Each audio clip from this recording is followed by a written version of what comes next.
जय स्वामीनारायण। गढ़ड़ा प्रथम प्रकरण का 54वां वचनामृत। भगवत धर्म सिद्ध करना मोक्ष के द्वार का। स्वामीनारायण हरे स्वामी ने कहा कि हे महाराज, श्रीमद् भागवत के एकादश स्कंद में जनक राजा और नवयोगेश्वर के संवाद के कहे जाने वाला भागवत धर्म का पोषण कैसे हो और मोक्ष, जीवों के मोक्ष का जो द्वार वो कैसे खुले। तो सर्वप्रथम भगवत धर्म यानी क्या? तो उसका अर्थ है भगवान संबंधी धर्म, जिसके द्वारा भगवान की प्राप्ति हो, जिसमें भगवान का संबंध हो, ऐसा धर्म। भगवान की भक्ति सभी करते हैं, परंतु धर्म, ज्ञान, वैराग्य, उसके सहित भगवान की भक्ति वही एकांतिक भक्ति है। गढ़ड़ा अंत्य के 21वें वचनामृत में भगवान स्वामीनारायण कहते हैं, एकांतिक धर्म ही भागवत धर्म है। और एकांतिक धर्म यानी धर्म, ज्ञान, वैराग्य और उसके सहित भगवान की भक्ति एकांतिक भक्ति है। तो अब हमें कपिल देव भगवान माता देवहूति प्रत्यय कहते हैं कि प्रसंग मजिरम पाशम आत्मन कवियो विदु सैव साधु शुकुतो मोक्ष द्वारमपावृतम। इस श्लोक का यह अर्थ है कि जैसे जीवों को अपने संबंधी के विषय हेत है और दृढ़ प्रसंग है, वैसे ही जो भगवान के एकांतिक संत के साथ हो तो मोक्ष का द्वार खुल जाता है और भागवत धर्म भी सिद्ध हो सकता है। परंतु आपको एक प्रश्न ज़रूर आया होगा कि भगवान के एकांतिक साधु को पहचानेंगे कैसे? अगर पहचान भी लिया तो उनका प्रसंग कैसे करें? ये तो बहुत बड़ा प्रश्न हो गया। तो इसके निवारण के तरुक्त भगवान खुद स्वामीनारायण वचनामृत में कहते हैं कि जिसके हृदय में धर्म, ज्ञान, वैराग्य और महात्म्य सहित भगवान की भक्ति हो, वो साधु एकांतिक संत है। हमने अपने गुरु प्रमुख स्वामी महाराज के जीवन में कई बार इन सभी गुणों के दर्शन किए हैं। मान अपमान, सुख दुख, सुविधा असुविधा, इस प्रकार सभी में उन्होंने स्थिरता रखी है। आत्मा परमात्मा का यथार्थ ज्ञान है और खुद ब्रह्मस्वरूप वर्तते हैं। हमारे शास्त्र में भी वैसे एकांतिक संत को पहचानने के लिए 5 नियम दिए हैं। वो 5 नियम इस प्रकार है: निष्काम, निर्लोभ, निस्नेह, निस्वाद और निर्माणी। ये 5 प्रकार के नियम है जिसके द्वारा हम एकांतिक संत को पहचान सकते हैं। परम पूज्य प्रमुख स्वामी महाराज को सन 1988 की साल में एक वरिष्ठ पत्रकार ने प्रश्न पूछा था कि आपको स्त्री संबंधी संकल्प हुआ है? परंतु प्रमुख स्वामी जी ने कहा कि त्रिकाल में भी नहीं। ऐसा तो ब्रह्मचर्य था, देश विदेश कहीं पे भी जाए, परंतु भगवान की मूर्ति बिना कहीं पे रुचि नहीं।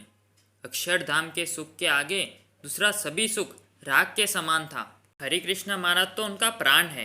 अब हम इस साखी के द्वारा इसे समझेंगे। संत हुने हुते वड़ी संत रे, एमा श्री मुखे कहे भगवंत रे।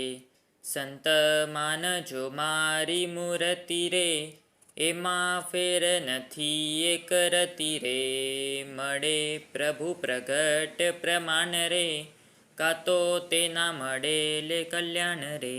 भगवान स्वामीनारायण खुद कह रहे हैं कि भगवान और संत में कोई भेद नहीं है, वो दोनों एक ही है। संत में ही भगवान प्रगट है और प्रगट भगवान के संत द्वारा एकांतिक कल्याण अथवा मोक्ष प्राप्त कर सकते हैं।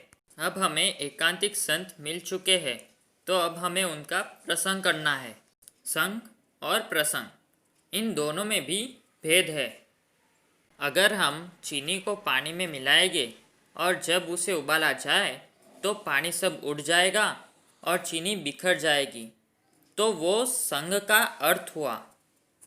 वैसे ही अगर हमने चीनी को दूध में मिलाया जाए और उसे उबाला जाए तो हमें उसमें से पेड़ा की मिठाई प्राप्त होगी। यह प्रसंग का अर्थ हुआ। संग यानी स्वामी श्री के साथ रहना और प्रसंग यानी मन, कर्म, वचन से उनका समागम करना, दृढ़ प्रीति करनी, आत्मबुद्धि करनी और अपने पूरे जीवन को न्यौछावर करना। प्रसंग ऐसा करे कि अपने गुरु अपनी कितनी भी कसौटी क्यों न ले, कितनी भी कठोर वचन क्यों न करे और तो और तिरस्कार करके निकाल भी क्यों न दे, परंतु वो एक ही हमारा सबका कल्याण कर सकते हैं और मोक्ष की प्राप्ति भी उनके ही हाथों में है। एक गुरु का आसरा, एक गुरु की टेक। प्रसंग ऐसा करे जैसे गुणातीतानंद स्वामी ने भगवान स्वामीनारायण का किया था, जैसे भगत जी महाराज ने उनके गुरु श्री गुणातीतानंद स्वामी महाराज का किया था और वर्तमान काल में प्रगट गुरु हरि महंत स्वामी महाराज ने उनके गुरु योगी जी महाराज और गुरु प्रमुख स्वामी महाराज का किया था। सीधी और सरल भाषा में कहा जाए तो सत्पुरुष और एकांतिक संत हमें वर्तमान काल में भी मिले हैं। अब हमें उनका प्रसंग करना है और वो सत्पुरुष परम पूज्य महान स्वामी महाराज है, जिसके द्वारा मोक्ष का द्वार खुल सकता है। भगवान स्वामीनारायण ने मास्टर की हमें प्रगट एकांतिक साधु वर्तमान काल में महान स्वामी महाराज के रूप में हमें दी है, जिसके द्वारा अनंत जीवों का मोक्ष हो रहा है। John F Kennedy.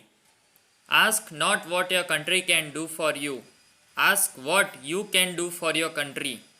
वैसे ही हमें भी यही पूछना है कि ask not what your Guru can do for you, ask what you can do for your गुरु। हमें भी ऐसे गुरु का दृढ़ प्रसंग करके मोक्ष पा सकते हैं।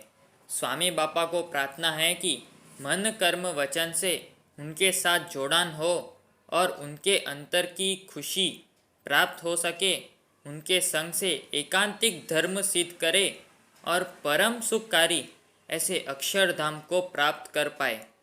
जय स्वामी नारायण।